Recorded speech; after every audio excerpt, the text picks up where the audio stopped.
Did everybody have a good 4th of July? Yeah.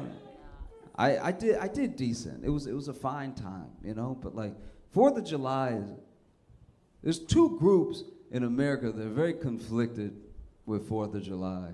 And it's black people and dogs. Like both of us just the whole day we don't know how to feel. The whole day is fucked up. And I'm a black dude with a dog, so I was looking at my dog all day like I know. Like it's both of us just gotta watch white people have the best day of their lives. And it's just like, oh God, okay.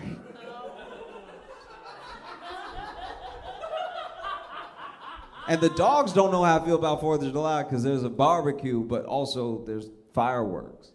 So you might get some good scraps, but what is going on up there? Like, every dog is British on 4th of July. Every dog is like, what the fuck are they doing? You know? And it's tough for me because it's like when you know, I don't know.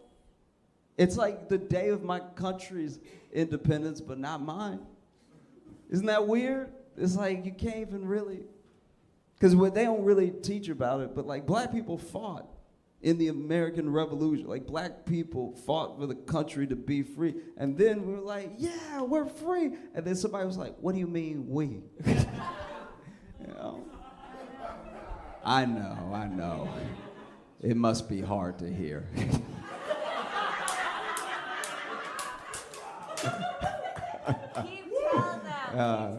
Appreciate you. Keep telling them like you're black too. That's the funny. You're my favorite. I love you so much. Thank you for that. Keep fucking get they ass. I only know what it's like to be me. The hardest life you're ever gonna have to live is your own. So I don't know what it's like to date as anybody else, and I can't judge. I'm not even gonna try to project. I will say, just being me, it's been hard enough. So a woman dating men is an unenviable position. I can't even imagine what that's like, you know, because men be out here killing. That's look. When it comes to dating, everyone, don't let the podcast fool you. Don't let your friends get in your ear. Everyone is doing everything. Men and women both cheat. Men and women both manipulate. It's all, there's no like one-sided thing except the killing is us.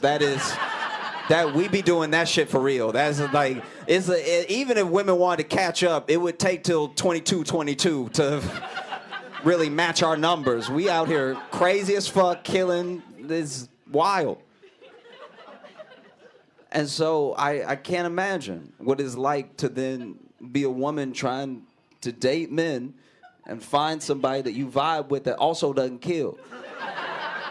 Because remember, when they catch these killers, everybody talking about how nice and polite they were. They were, outside the killing, they were some good men. You know what I mean? So now you, a woman out here trying to find a man that's like, you know, nice, treats you well, not dangerous, but a little dangerous. You know what I mean? Like, you a little bit of that, like.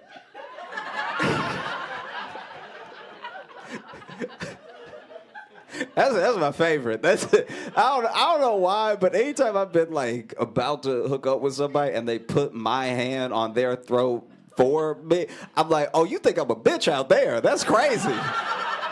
That's wild. You feel so safe with me. You put my hand on your throat. That's almost insulting. That's a little like, let me do what I was gonna do and then we figure out if, you know, like, don't just be like, let me help. Like, that's so insulting.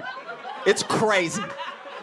And then another part of me very much likes it because you're helping me help you. Like, it's like, that does low-key, I'm insulted, but it does feel like a cheat code where I'm like, oh, and then this? Like, it's, you know?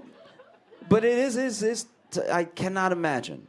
It really is tough because then you know, how do I put it? I'm not trying to be like, oh, poor men or whatever, but then you gotta be that person. You have to be someone who's interesting, nice, engaging, charismatic, and prove you don't kill. And trying to prove you don't kill make you look like a killer every time. All right?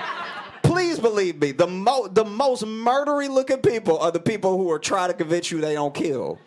Imagine somebody ask you, hey, do you want to do something later and it's safe? Why would you say that? Why would you even bring it up? That's crazy. But it's also kind of crazy not to bring it up. It's like a real tightrope to walk. I thought I was doing well. I thought I was doing so good because I would hear, I have so many different, friends out here dating, men and women. I hear all the stories, and so I was aware. I was like, sometimes when women go out with a guy for the first time, they don't really know him. They met him on an app or something. They end up like sharing their location with their friends, or they end up texting like, hey, this is where I'm. So I was on the date. Date was just starting. I was like, hey, do you want to text your friends where we're going? Like, just to let her know I wouldn't be offended. But then as soon as I said it, I was like, that sounds like we going to the woods. God damn. Then I'm like, I'm not crazy or anything. Which, why would you say that? It's still bad. Did y'all, by the way, have y'all been in this whole Jonah Hill thing that's been trending? Yeah, a little bit. Some shaking heads. All right. So if you don't know about it, I'm going to try to sum it up in 2 sentences. Basically, Jonah Hill's ex-girlfriend has put out in her story their old texts to each other. And it's a lot of him being like, why you got to be around men?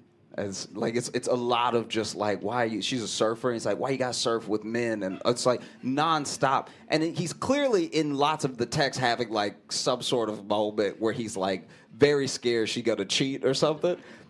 But it's like, the texts don't make sense. Like, she may have cherry picked some text to make him look extra bad, but he still texts what he texts. So then it's just him texting like, why you gotta surf, and he surfing, and y'all might surf on each other, all right? And then if y'all surfing on each other, you might get surf in your mouth, and then you come home and you just covered in surf, and it's like, you can't be surfing without me, bitch. Like, it was just, when you read them, you're like, oh no, this is not good, And there's been a lot of backlash and everything. I just think that Jonah Hill committed the cardinal sin of telling a woman what to do when he's not that good looking. Like, that's kind of all he did, really. When you think about it, when you read all the text, if that had been John Hamm and he was like, I don't really want you around other dudes, you'd be like, okay, daddy, all right. Like, just throwing it out there. Maybe, Because it's hard. It's so difficult. Building a relationship now is still it's always been difficult, but now we live in a more convenient era of civilization. It used to be maintaining some sort of relationship and just surviving were like the two hardest things to do. It was like keep your spouse happy and don't get malaria was like the two hardest things to do. And then we evolved and we evolved and we evolved. But now interpersonal relationships are as difficult as they've ever been, but everything else is easier, which actually makes them more difficult. Because our life is so convenient now that as soon as someone is an inconvenience, you're like, well, why would I even deal with you? Then you're done. And nobody's happy. It's hard. I think the thing that makes being with someone harder than it's ever been is definitely podcasts. It is. And it goes both ways. It truly does. All these podcasts are, it's like, don't listen to anybody, bitch. You're a fucking queen, okay? And if he tells you that you drink too much, he doesn't fucking party enough, all right? Don't let him fucking stop you from living your life and being the boss babe that you were born to be in your soul. You are a fucking Sagittarius, bitch. You cannot be stopped, all right? Live your fucking life. You walk on air and angel dust, okay?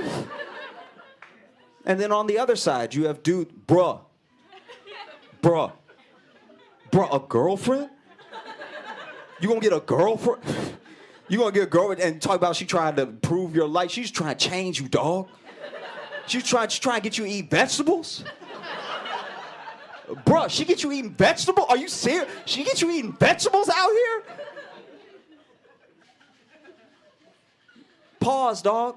All right? Try to get you to eat vegetables. Everybody know vegetables gay. If vegetables ain't gay, why they all shaped like dick? All right? Think about that. Zucchini, all right? Cucumber, that's a hard one. All right? But that's what it is. It's just people, huge influencers, people with huge followings telling people don't communicate with anyone, don't settle with anyone. Everyone is against you. They're all trying to get one over on you, and it's coming from everywhere. So then, yeah, you listen to that shit going to work every day. You're going to be pretty hard on a first date. You know, it makes it tough. And it's a shame. I don't know what to do with that information. Just anytime somebody start telling me about a podcast, I just start screaming. You know, it'll break my heart too. It'll be the smartest person you know. Be like, you know, he had some good points. It's like, I lost my friend. God damn, what a fucking shame. This is one that this is one that really hurt to watch.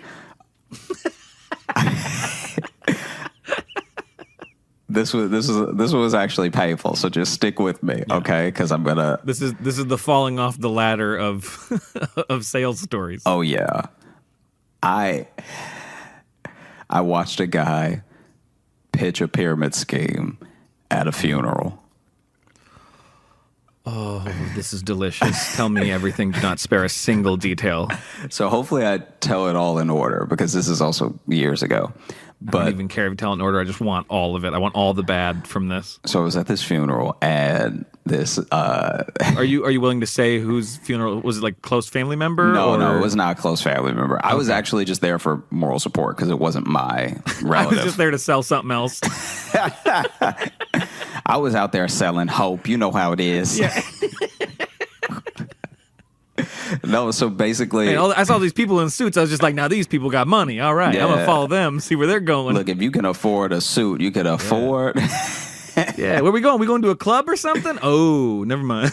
So basically, I was there for a friend because his uncle had passed away, right? Okay. And so the person selling, though, actually was a family member. So... I was just there, you know, for my friend, just to be nice and everything. And this guy, so we're at the cemetery. Oh, it's at the cemetery. I thought in my head I was picturing like a funeral home. No, but this is he waited until he would have a captive audience, you know. He wasn't gonna interrupt the pastor and be rude. You know, he wanted to go ahead and wait until he's gonna do it when the dirt's getting thrown on the casket. Is when he's gonna choose his moment. Right after, you know, right after. So this dude. Oh man. This dude is standing there, and there's like a somber moment where everyone's silent. And his son says, yeah, I'm just really going to miss him.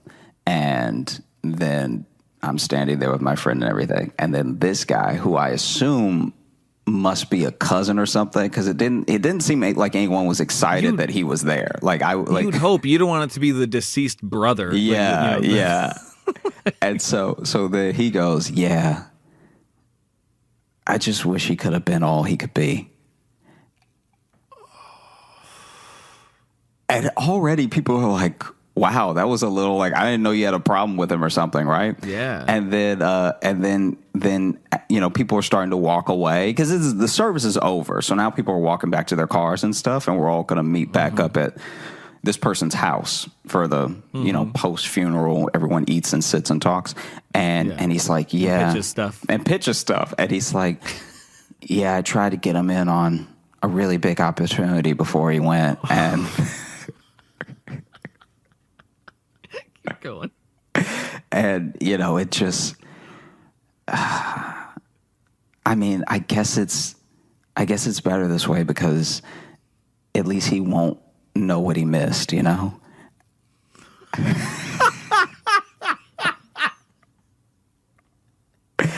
And at this point, this is someone who is either a full-blown monster or really believes in their pyramid scheme.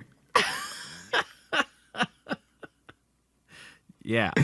I'm glad he's dead so he can't see the riches I'm going to make. And so then I don't know who this other person is, but an older person goes, I'm sorry. Because that's a reasonable response in this situation. And so he's like, I'm sorry. What the hell are you talking about?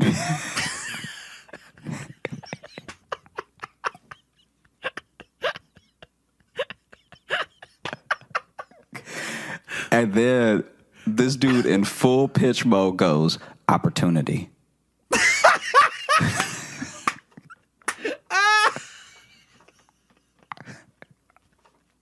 Yes. Shit, I'm in. What are you selling? And so, Man. and so, The confidence of that. Oh my God. so then the person who said, I'm sorry, what the hell are you talking about, grabs him by the back of the neck. And I don't know what he said, but he whispered something harrowing into his ear. And the dude doesn't say another word. Everyone just walks back to their cars, and then we get in the car and drive off to the house, right? Yeah. Sorry. And so,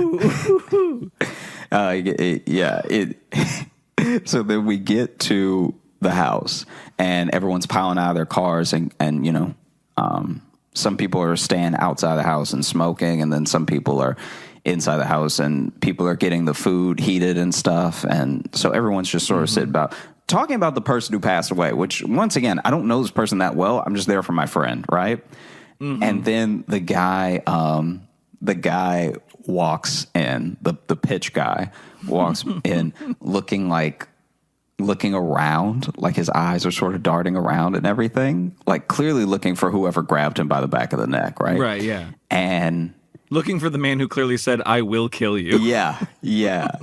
And and then when he sees that the coast is clear, he walks up to this older woman and is like, you know, it's times like these that remind you to just, you know, take your chances where you can get them. Oh no! You know, you really just got to shoot for the stars, because if you miss, you'll land amongst the clouds. You know, and I'm just happy that, you know, seeing everything that went down today, I'm just happy that I'm investing my money and my life into opportunity. And so I'm just like, wow, when is this guy gonna say whatever because it's all platitudes, man. It's all like just consistent, like trying to rope people in, but he's clearly not good at it. Yeah. And so clearly he got wrapped into it and no one had said what they were selling to him. Yeah. So now he's just out there trying to sell product that exists, I guess. Yeah, I don't know. And so then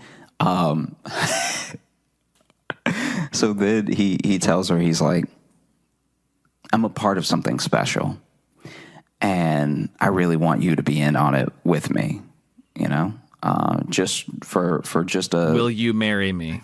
Right? You would think, because he's really ramping up, and it's like all ask and no setup. Like it's a bunch of platitudes, and then he just goes for it. And so then he's like, I really want you to be in on it with me. And then this woman goes, okay, what is it? And he's like, it's the future. All right. It like still won't say what it is. And so he's like, oh my God, this is so good. And so he's like, it's the future. And I mean, would you rather $400 right now or $40,000 a year from now? And then she goes, are you in a cult?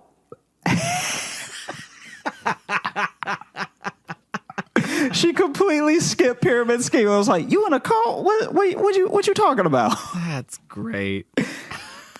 And so you see his face just drop, and then he just moves on to the next part. This is how bad he is at selling. Is he doesn't even have a dismount. He literally just stops talking to her and walks over to another person. Yeah. So then I don't see him for a good 30 minutes or an hour or something. I'm just mingling with my friend and meeting one other person, and so I'm just talking and stuff, and then I'm actually about to leave when he resurfaces. I guess he was working the back of the house.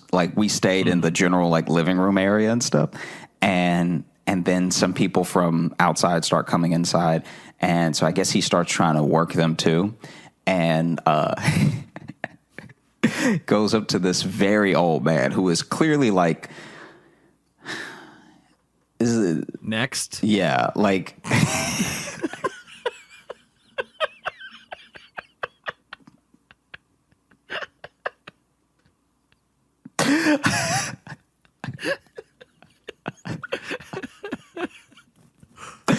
because you know how they always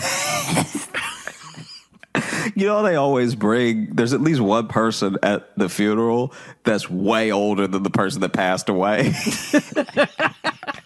Yeah. And so they're looking at the casket. You're like, oh, that's the Highlander there. Okay. There can be only one. They're looking at that casket different. All right.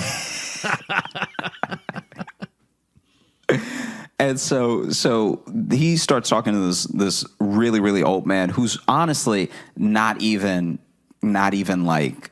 registering. I'm not even, you know, sometimes when people are especially in their 80s and 90s, they get a little bit vacant, Right. And so he's giving this dude the whole spiel, and this guy's not interrupting him or anything or looking at him quizzically. So he thinks he's on a roll with this older dude, right? Who is clearly somebody's grandpa. Yeah. Or just can't hear him at all. The old guy is just his hearing's gone. Just So then he gives him a long, classic pyramid scheme speech about be part of my I think he called them opportunity, my movement, my I think he called them clusters. He's like, if you're in my cluster, my kickback is only 5%. A lot of people in their kickback they have 10. If you're in my glory triangle, you and so then the guy, if you're in my success octagon, you and I can make so much money a year. It can't be a pyramid because it's an octagon. Exactly. So, but one of the points is a little higher than the others. It's also a little wider at the bottom. Yeah. So then he finishes his whole little spiel, and this old man with this old voice goes, "If you don't get out of here with that bullshit."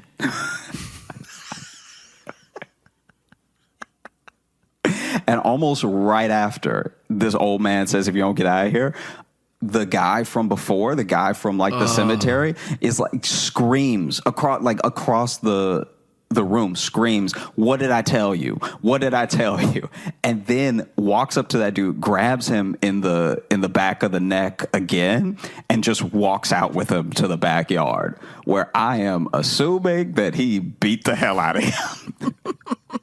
Where he is now buried to this day. Wow. Right? Here's the thing. This man is just a social terrorist with what he has done. I do, though, weirdly admire the confidence to show up to a funeral I don't even know if he's close to him or not, but to show up to a funeral and be like, "This is where I'm going to make my nut, man. This is where I'm really going to... This is where I'm going to make a killing." I weirdly admire that horribly misguided confidence. They already parted with their cousin. What's parting with a little bit of money? Yeah. Yeah. Maybe everyone here's got some inheritance now that they can they can throw my way. Come on, Willie left you something. Yeah. He left you this, but what I'm giving you is an opportunity. Oh. That's fucking amazing. That's such a good story. I mean, that's so good. As Ludacris says, Jesus saves and I withdraw.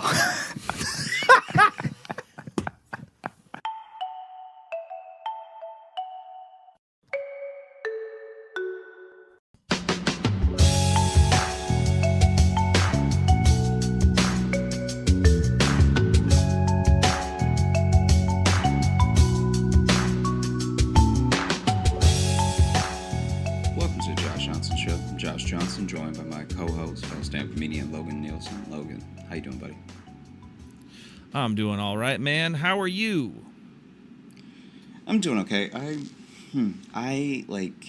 So we were in Arizona. Couldn't tell if that was a long Zoom lag or you had to really think if you were okay. No, I'm fine. It's all fine. We were in Arizona doing some shows, and Yes, we were. I get back to New York, and I'm just so thankful to be back. I was in LA for 2 weeks, which was a little too long. Like, it was just long It's enough. a long time to be away from where you live. Yeah.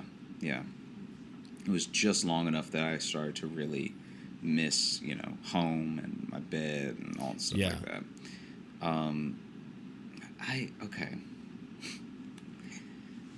I feel like there's a level when it comes to travel, at least.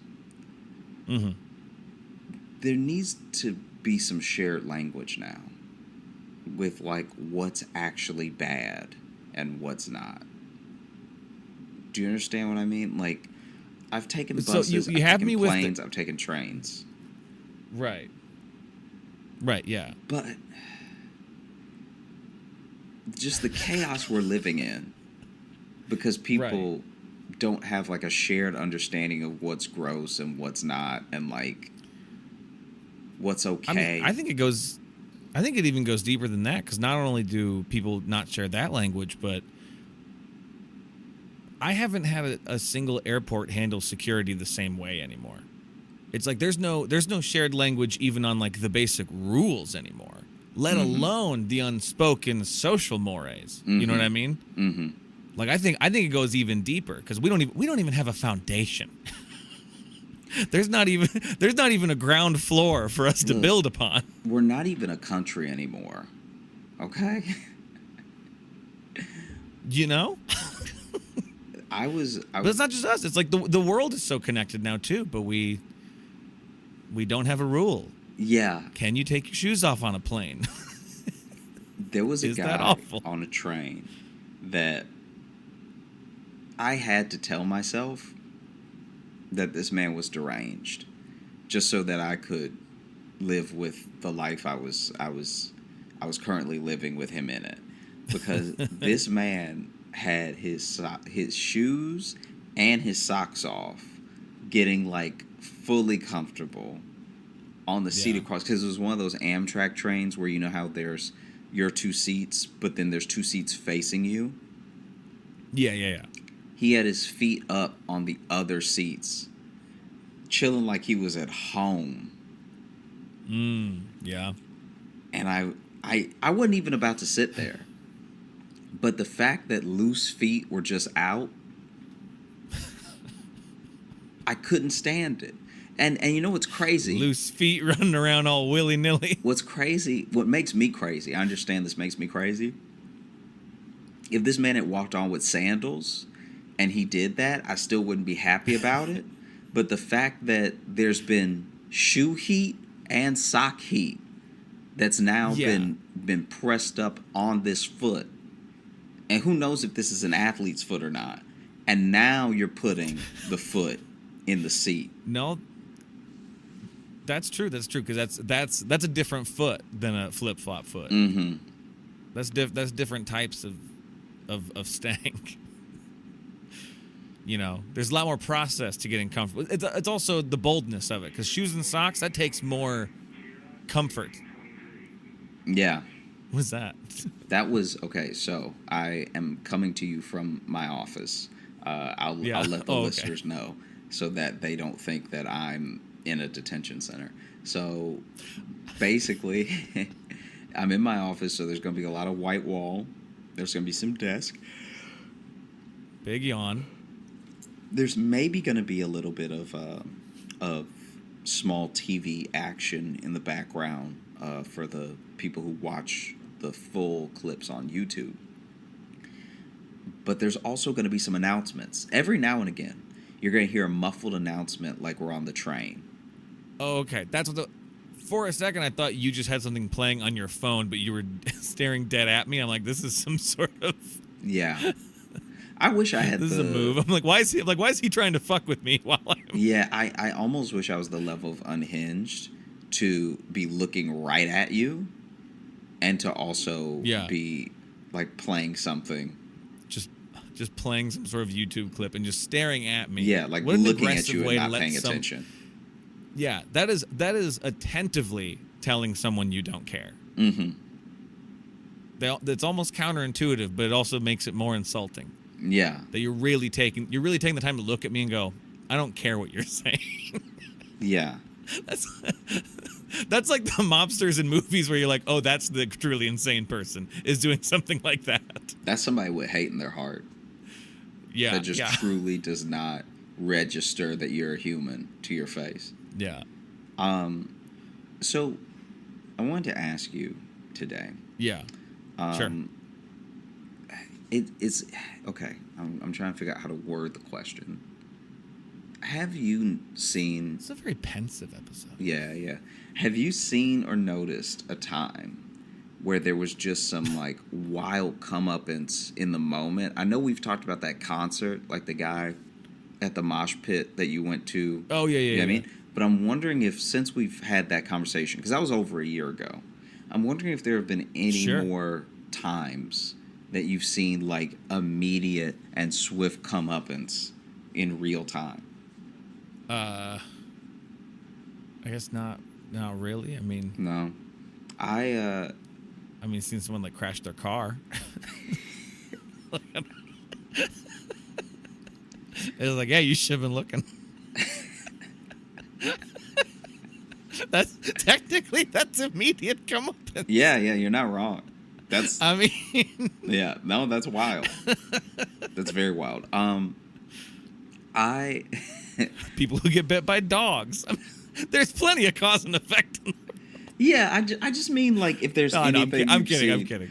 No, that was such a specific question. There's no way I was going to think of an example. I don't think his story's the way you do. I don't have that, like, Rolodex. No, fair enough. But I'm also just sitting I gotta take there a with second. them. No, I know, but I gotta, like, comb through related. old boxes. Yeah. Sometimes you're like, hey, Josh, have you ever had an apple? And I'm like, man, this one time this guy tried to stab me. Oh, yeah. No, you do that shit to me all the time. Yeah. Yeah. I remember there was this one time where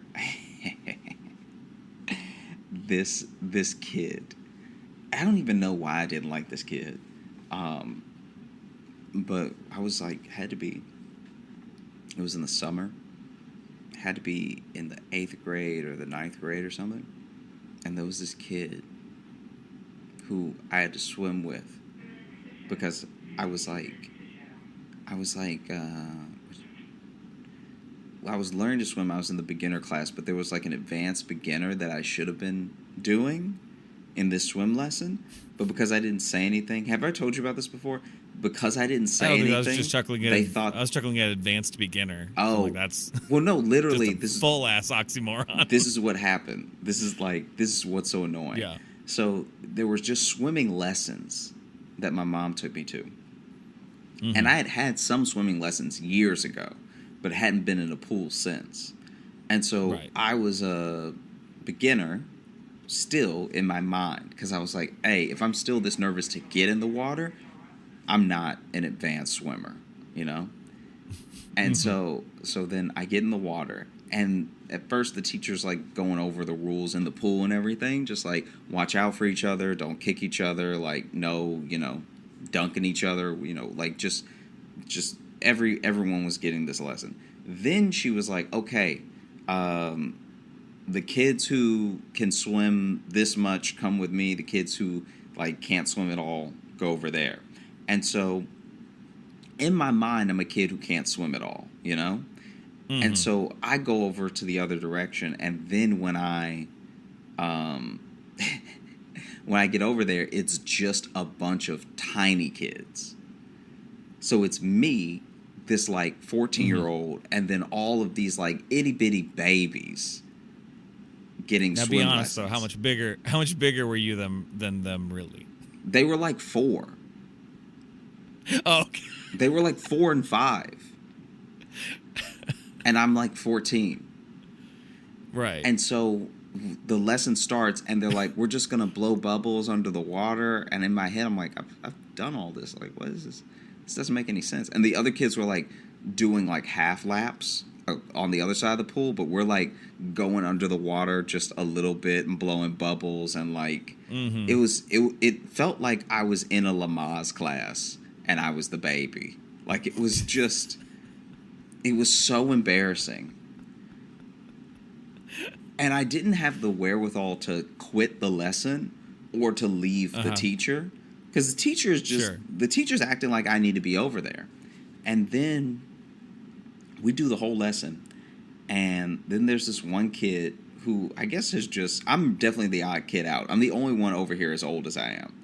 And this one kid who shouldn't be over here either, because he's like 5 or so, but he's like swimming in place. And so I'm like, who's going to get this kid? This is insane, right? Like, this kid's like a little mermaid. And then he looks at me as I'm like doing whatever little kick exercise we're supposed to be doing. Because you know how they have you, when you're getting a swim lesson, they'll also have you grab the edge of the pool and do some kicks and stuff, like to learn how to push yourself and everything. And I'm pushing, and this other kid next to me, the little like 5-year-old kid, is also pushing. And he just looks at me and he goes, "So what's wrong with you?"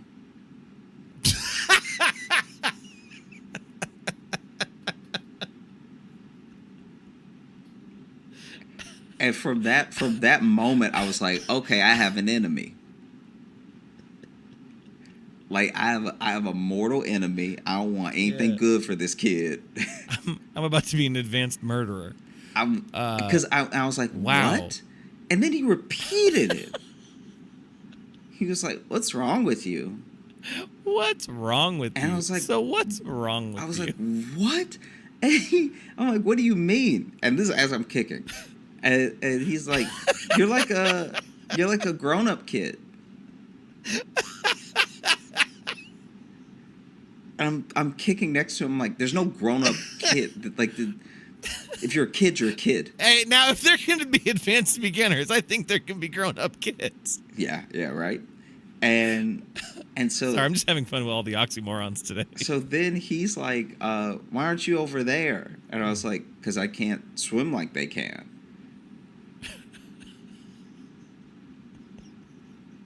Like this little kid doesn't understand the concept of like, I just don't know as much as they know. I know more than the class. Like, I should have been in middle beginner, because the marquee, like the thing that you buy when you go to this swim lesson says beginner. Right. So already them breaking up the class was kind of wild, you know?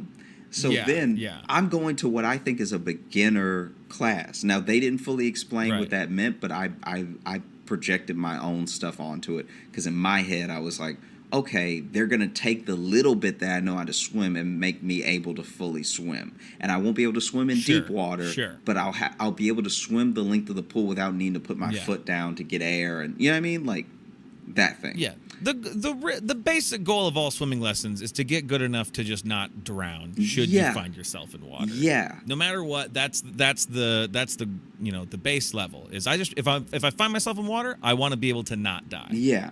I'm good with that. And so then I'm like kicking next to this kid, and this kid is talking to me, and he clearly gets bored while he's asking me all these questions. So he stops grabbing the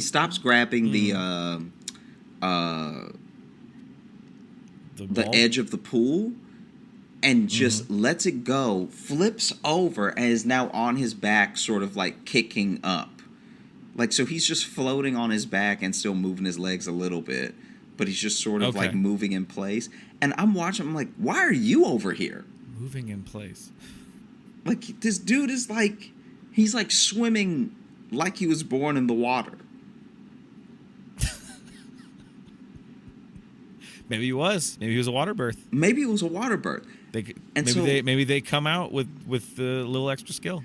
And so then I asked the kid, because I get a little attitude with the kid because he just keeps asking me why I'm over there. You're like a grown up kid, blah blah blah. I was like, hey, there's no grown up kids, it's just kids. And then finally I was like, why aren't you over there? And then this kid goes, oh, I don't know. And then he goes under the water and goes and swims over with the bigger kids.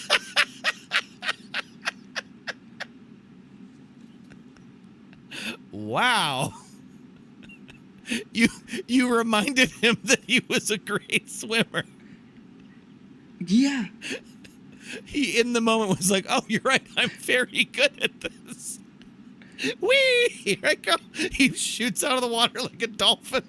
And he didn't go under the water like, oh, let me get my bearings and then go swim. This kid went backwards like he was in a swim competition. Like he just doubled over in the water and flipped and then started swimming. Like he was a dolphin. I hated this kid so much. And so then the lesson ends. And I can't remember if my mom took me there or my aunt took me there.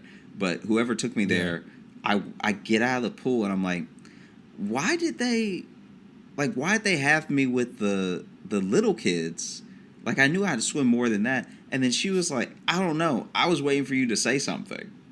Like, because they stayed for the lesson.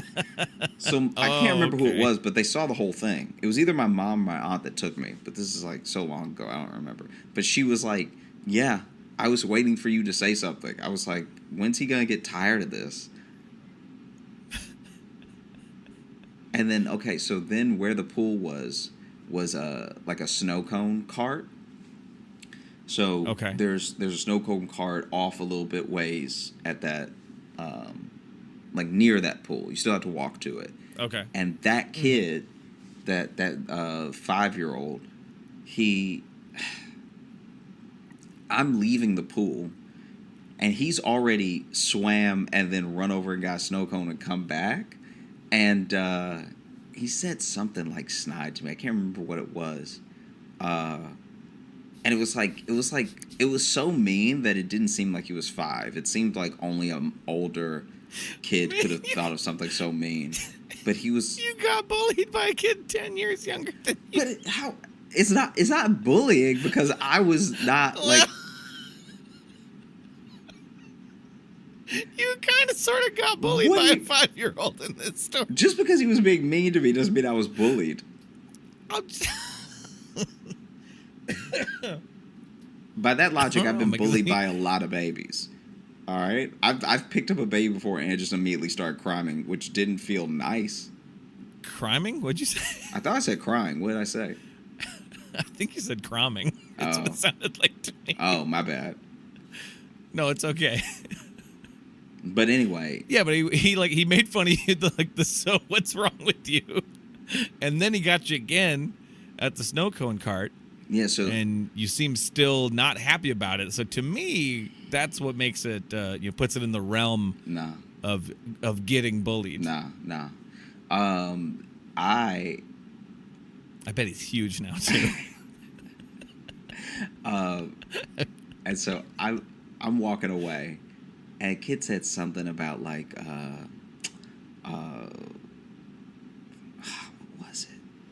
It was like really messed up. It was to the point where I was like, "Oh, you're not 5." He said, "Oh yeah, don't forget your floaties next time" or something. He said something like that was like in that vein of like, "Are you gonna bring a noodle next time?" or like whatever the thing was, right? And so this kid, dog, you got bullied. I don't know how to tell you. Look. Fine. A 5-year-old definitely bullied you. You got big dogged by a 5-year-old. Fine, whatever. This kid's like, yeah, don't forget your floaty next time. And as he goes, he lunged at you and you flinched. No. No, that's not what happened. And so then, as he said that, he went to take a lick from his snow cone, and the snow cone was such an ice ball that it all just fully moved with his tongue off of the cup and fell on the ground. And I remember I just laughed at him because he was so shocked. He didn't know that could happen. Little man hadn't been around the block a couple times, didn't know how to eat a snow cone like an idiot. Yeah. You know what I mean? He's good with the liquid water, but what about the frozen water? Little pump.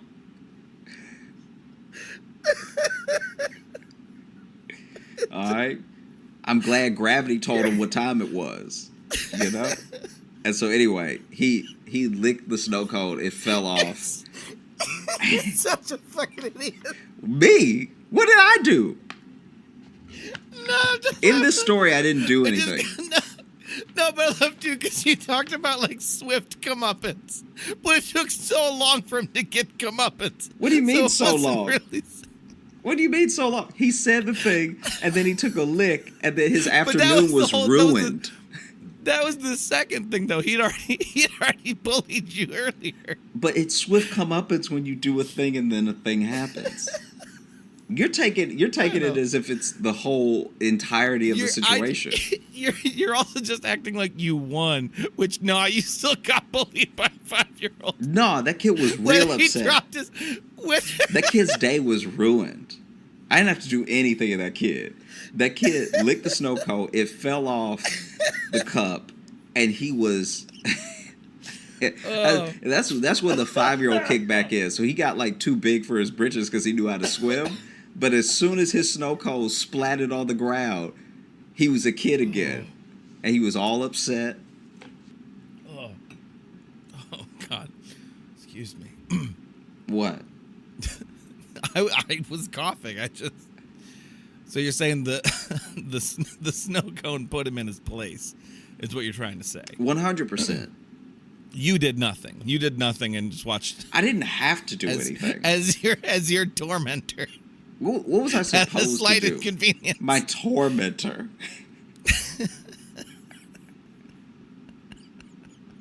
The slight inconvenience. Hey, this wasn't a neighborhood full of money. That was his only snow cone for the weekend. All right, that's fair. Yeah. That's fair. At least he got to feel like a big dog next to you. Nah. Even him out. I was chilling. Yeah, you sound real chill about it. I was chilling. I was so happy. Oh.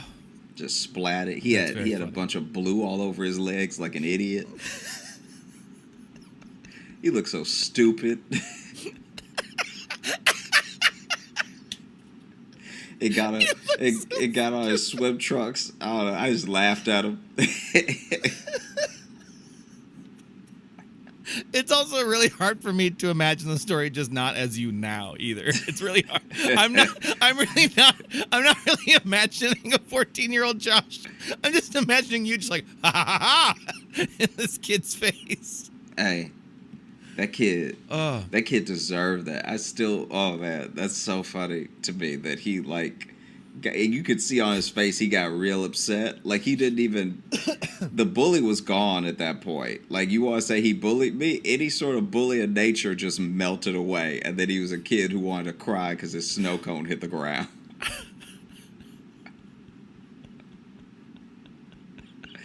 Oh man.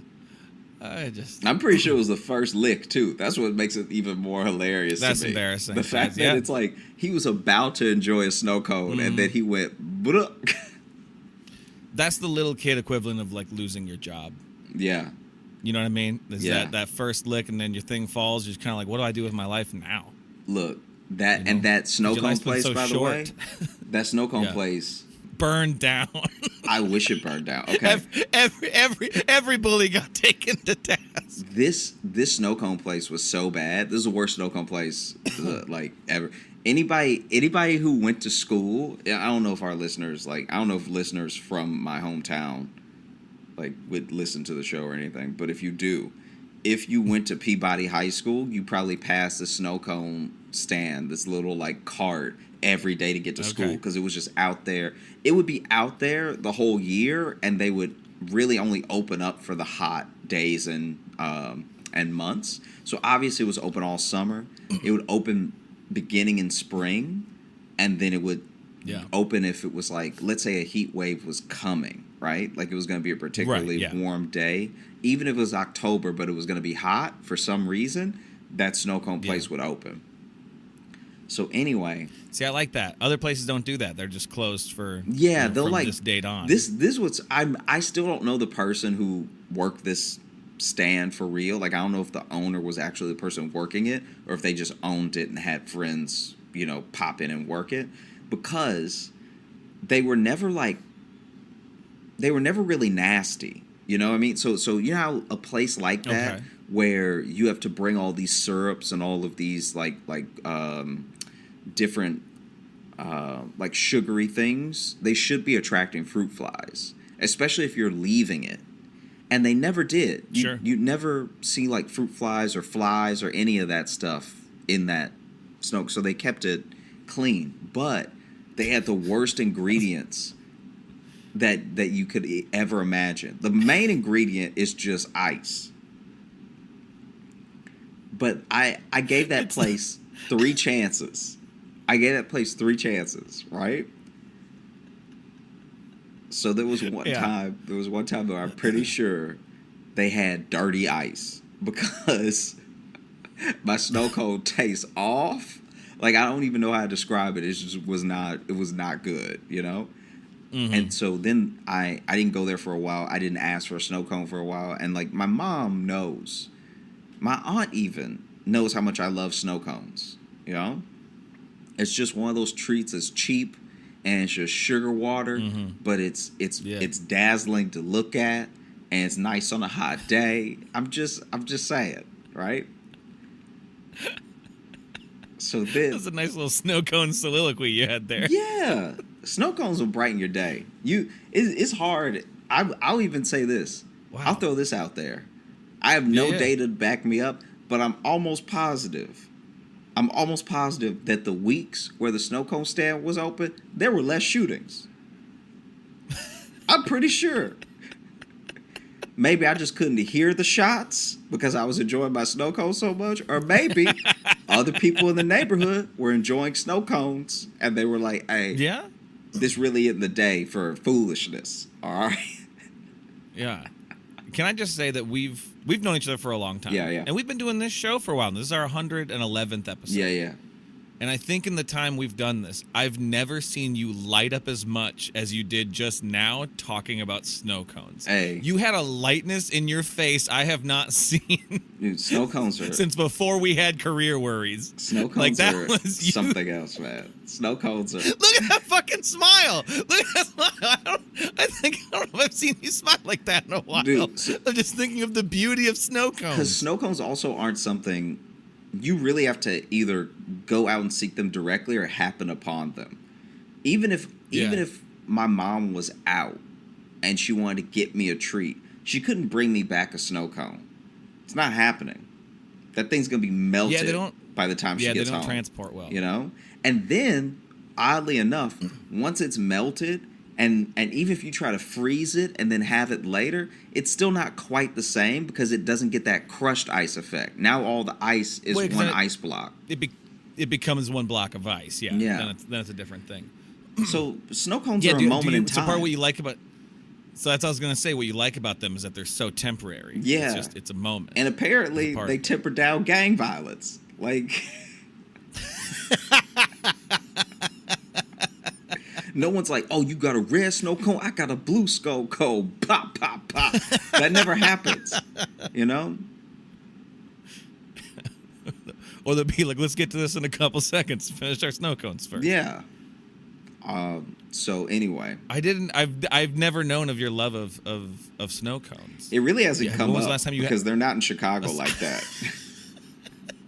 That's true. You don't have snow cones around as much.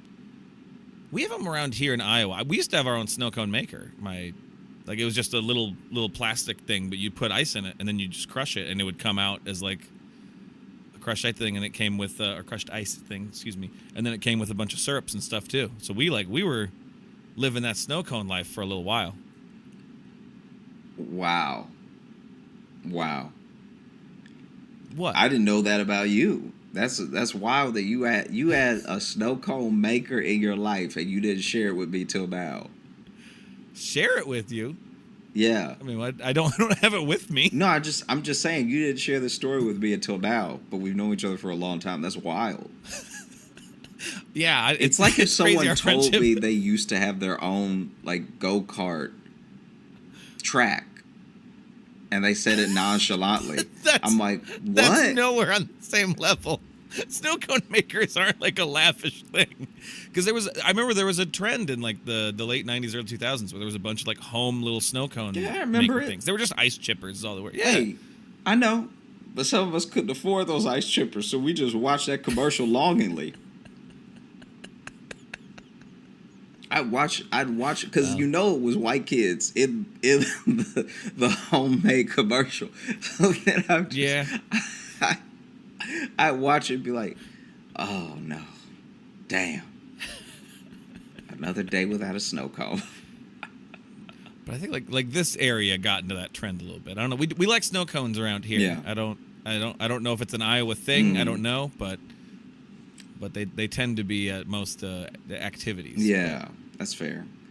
I love when they'd sell snow cones like during like a football game. Mm-hmm. So people are getting snow cones and it's like fucking 45 degrees. Yeah, That's I love them some so much. Midwest stuff. I've definitely eaten a snow cone with gloves on before. Oh yeah. Yeah, that's how much I love them. It's interesting because they're a summer treat, but then you'll see people who like make them out of snow. Like they'll like have like an actual like ice thing. Yeah. And just kind of make it, but it's in the winter. It's weird that's the one like all season treat. Have we talked about for snow cones too long? I think we've maybe talked about snow cones. Yeah, I'll get to the second one. So the second time that place did me dirty was I got a... I forgot we were talking about the place.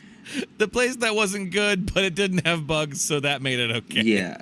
So I went there specifically as a child. I'm like really young at this point still. And I'm like, hey, everybody deserves a second chance.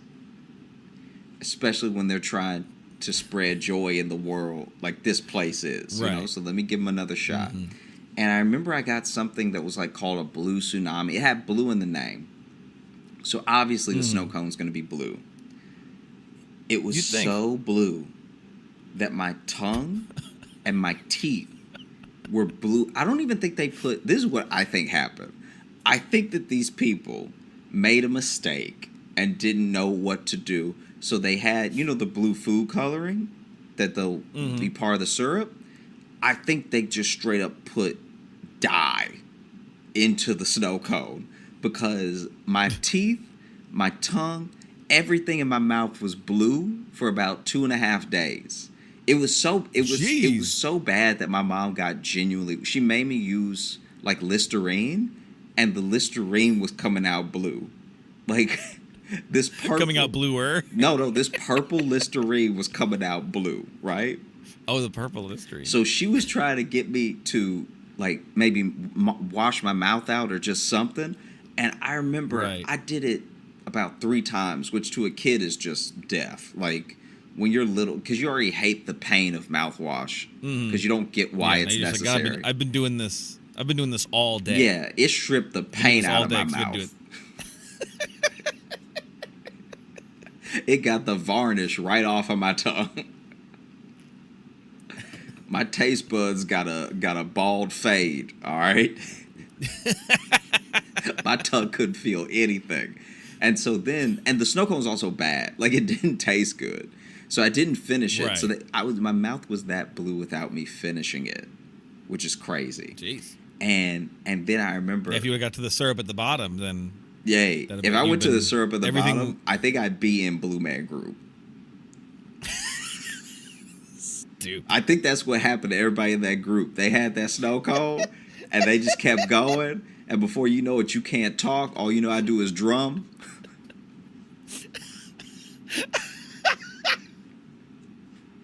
I'm telling you, man. It could happen. It could happen. Warn your kids. Protect your children. It's blue out here. Don't let your child become a blue man. Don't let your kid become a blue man. That's negligence. All right? It's like a documentary, like a daytime show with parents of blue men. Yeah. Just like they stopped talking to us. They stopped talking to us. They just kept getting these snow cones, and before you knew it, I don't even know if he has feelings anymore. He's just like banging tubes together and shit, and I don't know how to relate to him anymore. No one bought him the black sweater. He was just in it one day. Just had it. Keeps pointing at me like this. Just keeps doing it. And so it was so blue that I straight up, and this may be TMI for our listeners who are used to a bit more of a timid show, but I pissed blue. I was hoping it was going to be that you pissed. But did you actually piss blue? Dude, it was like, it wasn't like blue like Avatar, like how I'm sure that they piss, but it was like... it was a hue. It was a hue of blue. I like assuming that the Na'vi from Avatar pissed blue. Why wouldn't they? Why would they? Wouldn't it be weirder if they didn't? Everything is blue. That's a normal color for them. Blue looks completely regular to them. Right, but I'm just saying it's rare that... I would hope it's not a contrasting color.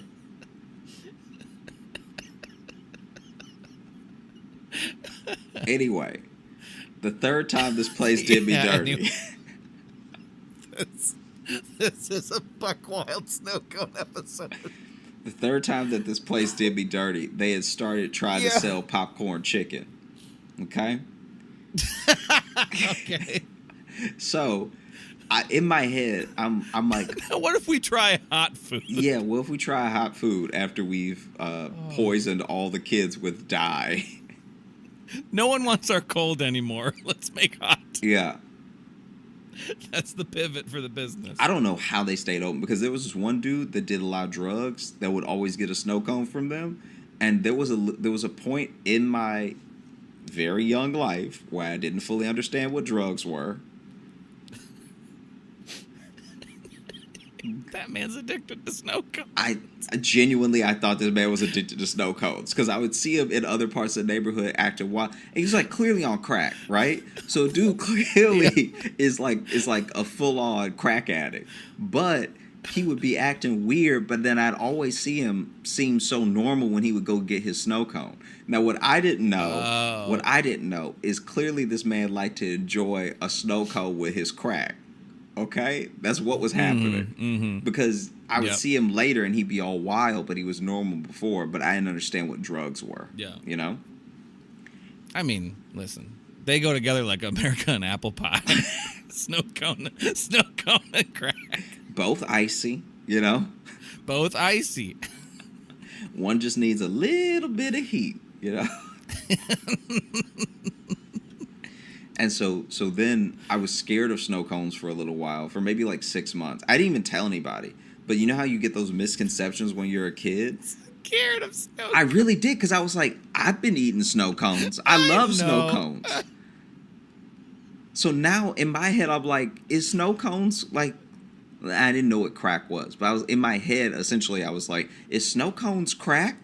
Like, am I going to be out here in the streets stealing from people to get more snow cone? Like, you laughing, but I really thought this for a couple months. I was because I would see that dude, and this is after the blue thing happened. And the blue thing was like my Scared Straight program, because that was me being like, oh, okay, you can't trust every snow cone. You can't trust, like, you need to be careful where you get your snow cones from, because not everybody's a reliable distributor, you know?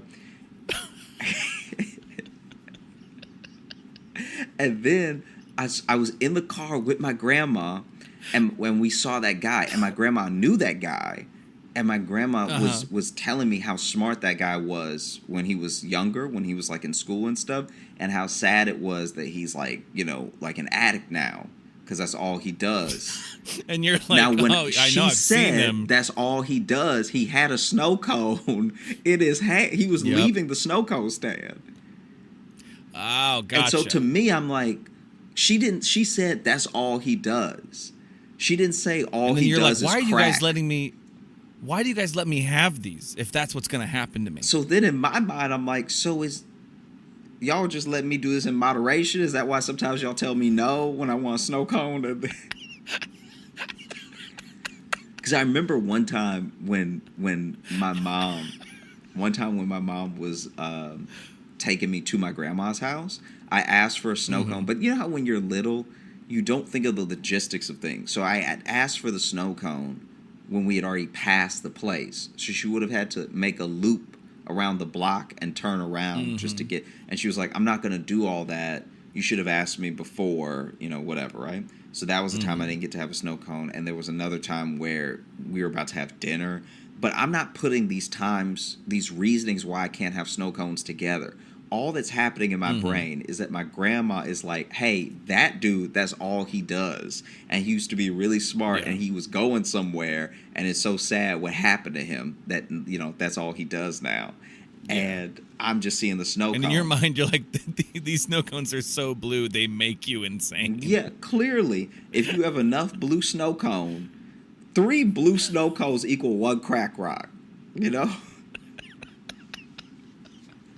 That's basic snow cone math right there. Yeah, because before this whole thing got debunked, like before I found out what drugs were and everything, I did see... Before it got debunked, like someone came out to prove you wrong, that it was indeed not snow cones, but a very strong drug that was affecting you. Yeah.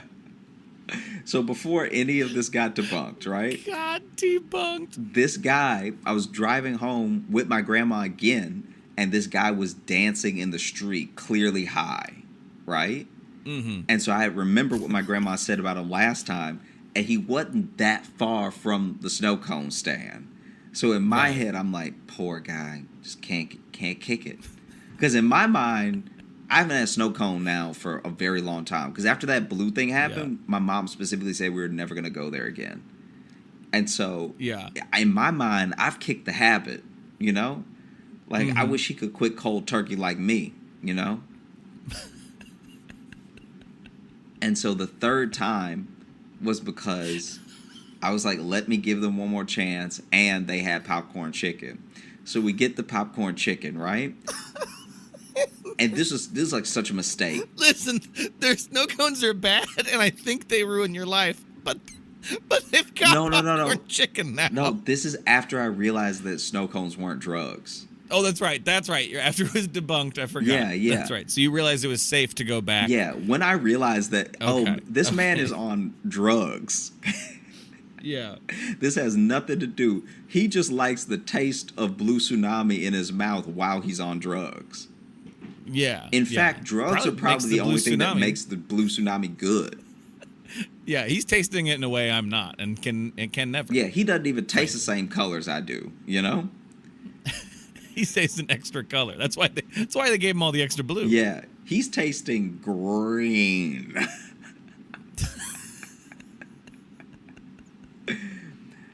And so basically we get the snow cone, we get the popcorn chicken, and I was like, let me just go with something super, super regular. I'm just going to get a banana flavor because at least if my tongue turns like yellow, that's less noticeable, whatever. Like I'm planning ahead in my head. And then we get the popcorn chicken. Noticeable, but possibly more medically alarming. Yeah. If you have a tongue that won't go back from yellow for a while, that's probably not good. Yeah. And you get a fever, you dead. All right. Man, you got tongue jaundice? How'd you manage that? And so we get the popcorn chicken. And I think it was my aunt and I. But anyway, we take a couple of bites. And we've been fully hoodwinked. We've been like, I don't even know how you do this. I really don't know. It's almost a talent, the level at which they tricked us. There is so little chicken in here. There's almost no chicken. So they gave us just a bunch of balls of breading. just a bunch of just fried breading, balls that are breaded. Mhm. And so we bite into it, and already it's like the breading's not good, so the whole thing's not good. And then the little one I bit into, I was like, where's the chicken? Like, this is crazy. And after I bite into a couple more, I'm like, oh, there's no chicken in here. And instead of banana, they gave me lime. So I'm leaving fully upset. Yeah. This place doesn't sound reputable. Yeah, no, it wasn't good. It was Not a lot of quality control at. I don't even know if it had a name. We would just call it the snow cone place. I was about to make up a name for it because I was like, I don't think he said a name. No, I don't think it had a name. This sounds like this was some sort of shady government experiment. You didn't realize. Yeah. That actually They were testing the effect. Yeah. That would make more sense than it staying open all those years. Yeah. You know, the government, the CIA, just opens a snow cone stand in the hood, and they try out new blue on black people. Yeah, they try that out, and they cover it up by funneling more drugs into it. We got to cover up the snow cone stuff with crack. Otherwise, the snow cone thing looks really weird. We also have to cover up the snow cone thing with bad popcorn chicken. Yeah, this is one experiment that just kept getting out of hand. Yeah. We need something else than to cover it up. Yeah, maybe the government is not good at stuff. Maybe they aren't. I think that's what we've learned here. Mm-hmm. I think that's the main moral. Yeah. So, because I was initially just trying to talk about the comeuppance thing, but then it reminded me about the snow cone place. I know that you got, but I love seeing the snow cone passion. So don't you dare apologize for that. All right. That was worthwhile. I felt like not only was it a good fodder for the episode, I feel frankly closer to you as a friend. Got you. I feel you. Okay. I'm glad. I know sometimes you'll ask me like, you know, if you have a story about a certain topic, but there are episodes where I gotta just hold on. I gotta just grab on and we go, and we just keep on trucking. Because there were points where I would just break and start laughing there because I'm like, we were talking about trains or something, and now here we are, 20 minutes deep on snow cones. Yeah. It's fun. It's an adventure for me. Mm-hmm. We got anything else? Yeah. Suppose I could talk about my flights too that I had. I thought about that as I was coming home, where I was like, Yeah. let me not. There were things happening on my flight, but I was like, let me not become this dude that's just like has a podcast about his flights. Because after a while, that's gonna really like wear people down. Like I specifically told you about the majesty of flight because that was so insane. But I don't want to become the guy who's like, and then there was a baby. You know, like I want to be understanding of people's situations and everything. Although I will say one thing that did happen very quick is that, you know, the roller cart with all the snacks and the drinks on it, guy in the aisle seat, that thing fully ran over his foot and it woke him up. And that was insane to see. Yeah. Because he was waking up with so much pain that he yelped.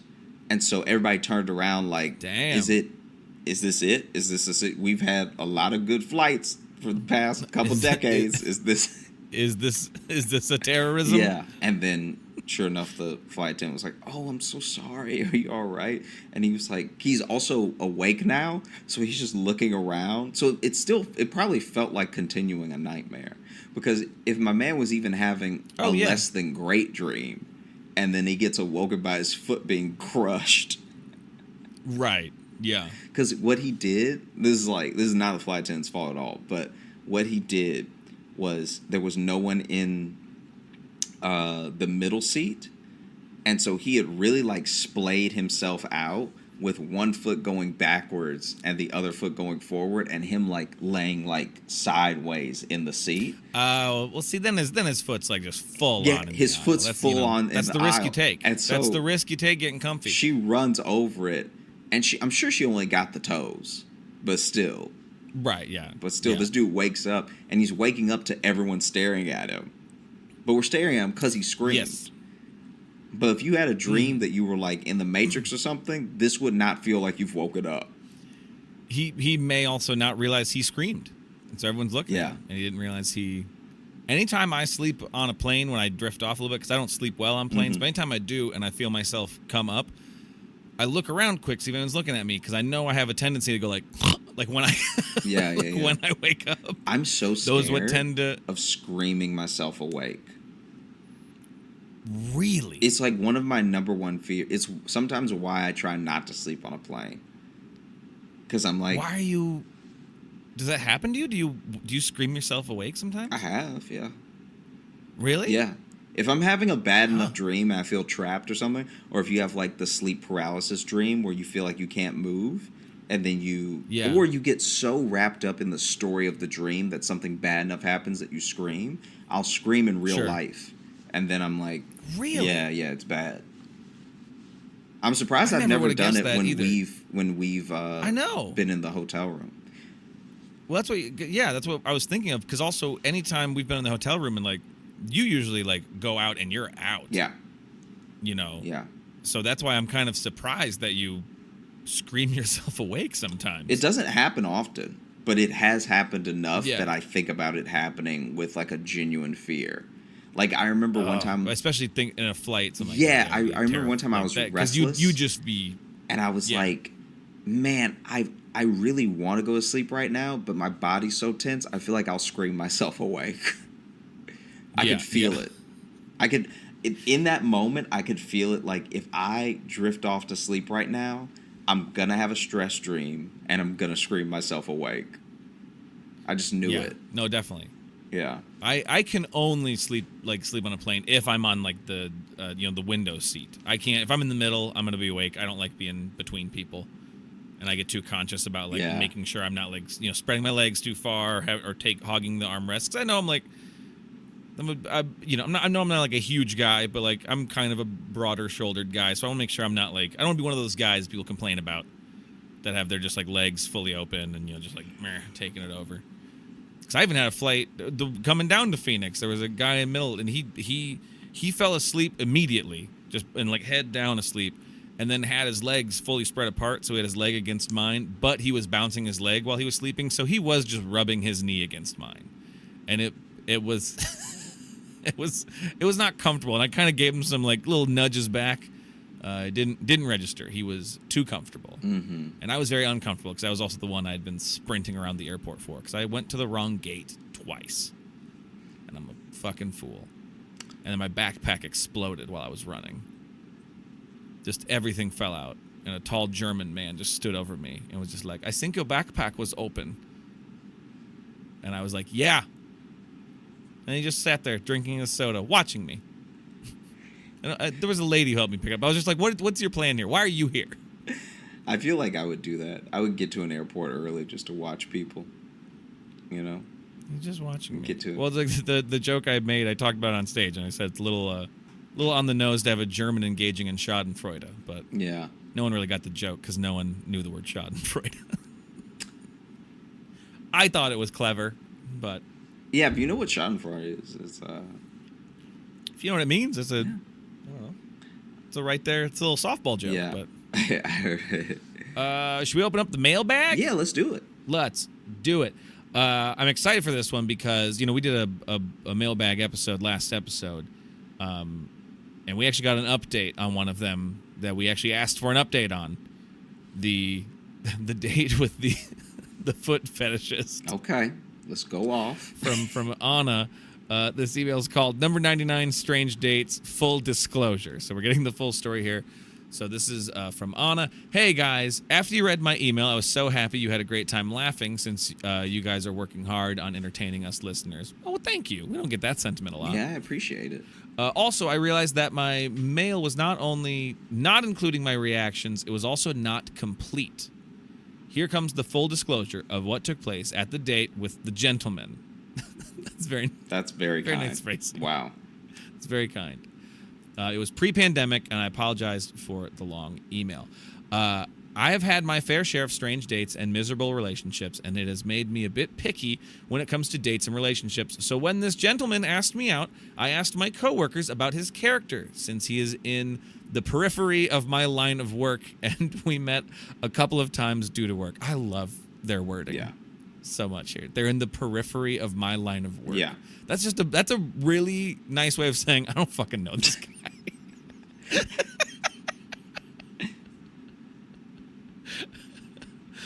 They vouched for him, so I agreed to a date. We met up outside the restaurant on a Friday after work. I had taken the time to freshen up, change to a new blouse, to my tight black office skirt and open-toe heels. I was looking forward to a nice time and some good food. As we were seated at the table, I noticed that the restaurant was full, and at the table next to us was a family of 3, a mom, dad, and a son around the age of 10.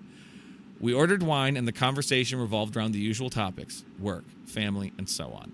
It was about 40 minutes into the date that he brought up his fascination for feet. Mind you, he was... Sorry, I made myself get... Mind you, he wasn't low-key.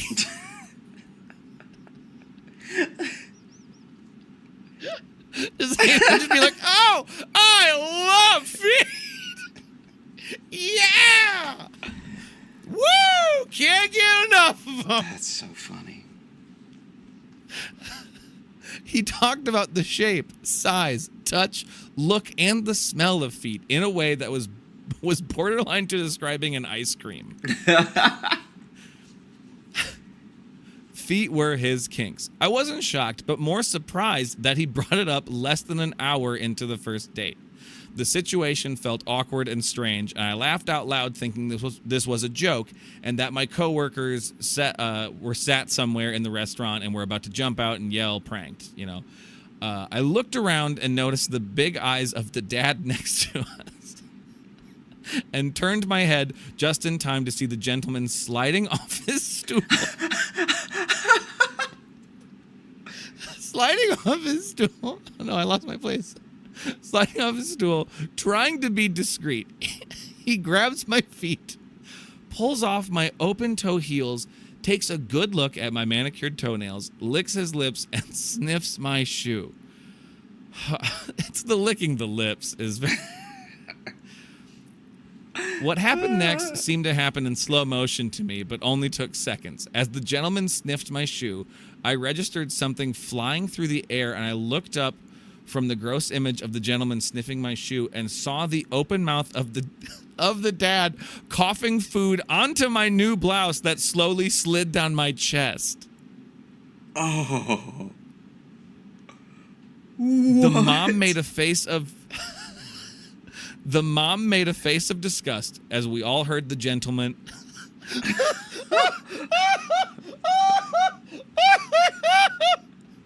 What? Hang on! The mom made a face of disgust as we all heard the gentleman exhale a moan of, ah, so good.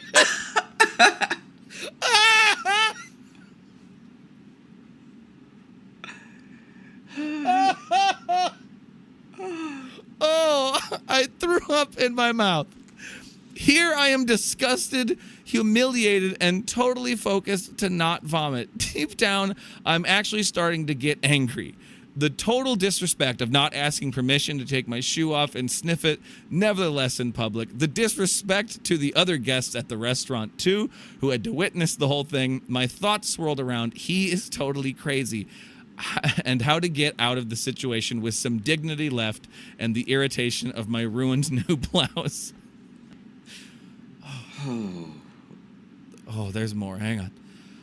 While the gentleman had ranted about the delight of feet earlier, he forgot 2 important things he should have asked me. 1, whether or not I was ticklish on my feet, and 2nd, what I do in my spare time. You see, I'm very ticklish, and I've been practicing Wing Chun, Kung Fu, for years. As he sniffed my shoe, he loosened the grip around my foot, and his hand softly slid from my heel towards the arch of my foot and tickled it. As a reflex to get him off me, I pulled my feet back and in an upward motion, kicked him in the forehead with a whack. God. You left out a lot of stuff in this story. from the first time Wow. you sent it to us, Anna. The gentleman's upper body flew upwards towards the table, and he hit the top of his head on the table. I realized that there is no way I can end the date with dignity, and that made me even more upset.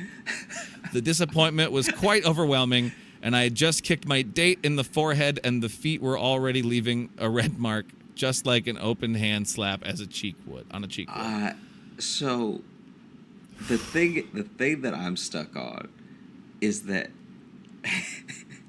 because you've been doing Wing Chun, if you want to get out of here with dignity, you just gotta fight everybody in the restaurant. Just start whooping You have to kick ass. everyone's ass. You have to kick every person's ass in that restaurant. Yeah. Wow. As I pull my shoe out of his hand, the server appears out of nowhere with the starters and asks if everything was all right. As I met the server's eyes, I knew I was saved. I put on my shoe, glancing at the gentleman, rubbing his forehead, all confused, leaning one hand on the floor. The server said, "I guess you don't want any starters. Don't worry about the wine glasses, just go now." The glasses had fallen and were broken after the table was headbutted. So she kicked this man's head into the table, which knocked over glasses and they broke. Yeah. Wine was dripping from the edge of the table onto my skirt and onto the shoulders of the gentleman. Your outfit got ruined. Yeah. Not only your outfit got ruined, this man took your shoes off too. I'm sorry. Your clothes were You've disrespected been on this through date, a and lot. you've been through a lot. This is a lot. I grabbed my purse, pulled out one of my business cards, and handed it over to the server. Thanked him, and if he wanted to meet for a drink or coffee, he just had to call me. Buck wild twist. That's a turn I was not expecting. We've been In married that moment, for be a like, year. As I walked off, I heard the gentleman scream, "Ouch, my hand, get off my hand." So I guess the server stepped on his hand. and Anna, get off my hand. Oh, you stepped on his hand. No, there were no more dates with the gentleman or going back to the same restaurant. I have met him a few times due to work, but that is a whole different story. But I did go on dates with the server. So you were just keen to tell us a quarter of the story. Again, we need another update now. Yeah. Because now you dated the guy who was at the foot fetish date. I do feel like we're just... You guys had to have talked about that. Yeah, we're just going to end up doing a podcast off of Anna's updates. Yeah. Yeah, we found our third co-host. Yeah. Yeah, I love a series in the mailbag to have an ongoing story. But I'm so happy I found your show on Spotify. I have binged it since I found it in July this year. In most episodes, there is a story that I can relate to or is actually similar to an experience of my own. Well, neither of us come close on this one. Thank you for being you, and I wish you all the best in all you do. Maybe a theme about going to the doctor or dentist. Just offering up another phrase as if your story isn't the only thing I'll ever think about again. Yeah. Take care and stay cool. Love, Anna. Anna, thank you. Anna, thank you so much. Wow. Yeah. Wow. Thank you all, really. Thank you so much for listening to the Josh Johnson Show. We had a great time recording. I hope you had a great time listening. If you are looking to catch up with us on any of the socials, you can find me at Josh Johnson Comedy on Instagram, Josh Johnson on Twitter, Josh J Comedy on Facebook, and Josh Johnson Comedy on TikTok and YouTube. We're going to be posting clips of the show. And if you're looking for Logan... Wow, you can follow me on Instagram at Logan M. Nielsen. And if you want to get into our mailbag and just challenge our lives, you can email us. Really Josh change Johnson our week. Show. Really just change. Yeah, this whatever week I was going to have is gone now. And it's this week now, whatever this has created. You can send those to joshjohnsonshow@gmail.com. And if you can also leave us a 5-star review on Apple Podcasts. We like to read those there too. And you can find bonus content, patreon.com/Josh Johnson Show. We got some bonus podcast stuff. We got deleted clips, lost episodes, bonus videos, access to live shows. And speaking of live shows, we have one coming up. What is it? It's Sunday, September 26th at 6 p.m. Eastern Time. Did I get all that right off the top of my head? Let me see. I want to check. Pretty sure I nailed it with that. I'm pretty sure I nailed it. It's the 25th if it's Sunday. Ah! Yeah. Fuck. But you were close. Damn it. Sunday. No, I'm a failure. September 25th. I ruined it. At 6 p.m. There'll be tickets in the episode bio, and they're really fun. The last several we've had have. I think the last time we talked about the brave little toaster for a while. Watched some videos, so we're never sure what we're going to do when they happen. So you should join us. You all have a great rest of the day, great weekend, and we'll talk to you soon. Go get you a snow cone.